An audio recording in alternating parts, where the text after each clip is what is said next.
பொய் சொல்பவரை யாரும் நம்ப மாட்டாங்க. அதை பற்றிய ஒரு சிறுவனுடைய கதை. ஒரு மலை அடிவாரத்தில் உள்ள ஒரு கிராமத்தில் ஒரு ஆட்டுக்கார சிறுவன் வசித்து வந்தான். ஒவ்வொரு நாள் காலையிலும் அந்த ஆடுகளை மலையடிவாரத்தில் ஓட்டிக்கொண்டு மேய்த்து வருவான்.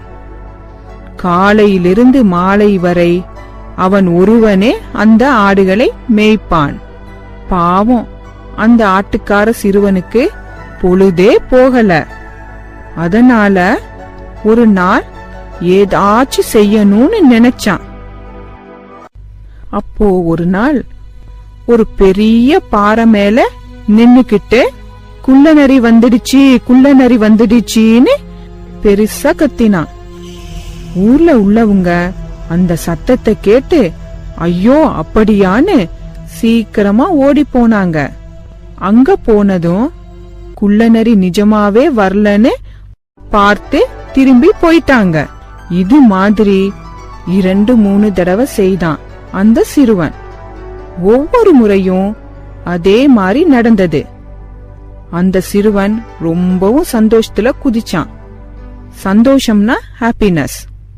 அந்த கிராமத்துல இருந்தவங்க அந்த ஆட்டுக்கார சிறுவன் பேச்ச நம்புறத நிறுத்திட்டாங்க. ஒரு நாள் என்ன ஆச்சு தெரியுமா? நிஜமாவே குள்ளநரி வந்துடுச்சு. அத பார்த்த அந்த ஆட்டுக்கார சிறுவன் பயத்துல சத்தமா கத்தினான், குள்ளநரி வந்துடுச்சு, குள்ளநரி வந்துடுச்சுன்னு. ஆனா அத அந்த கிராமத்துல உள்ள யாரும் நம்பல. அப்போ குள்ளநரி நிஜமாவே வந்து அங்கிருந்த ஆட்டையெல்லாம் கொன்னுடுச்சு.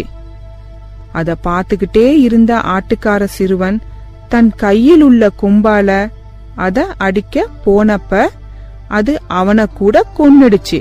பாவம், இதுக்கு முன்னாடி அவன் பொய் சொல்லாம இருந்திருந்தா அவனுடைய சத்தம் கேட்டு அவனையும் அவன் ஆட்டையும் கண்டிப்பா காப்பாத்திருப்பாங்க அந்த ஊர் மக்கள். பார்த்தீங்களா குழந்தைகளே, பொய் சொல்றதுனால என்ன நஷ்டம் ஏற்படுதுன்னு? பொய் சொல்றது எவ்வளவு தப்புன்னு புரிஞ்சுதா?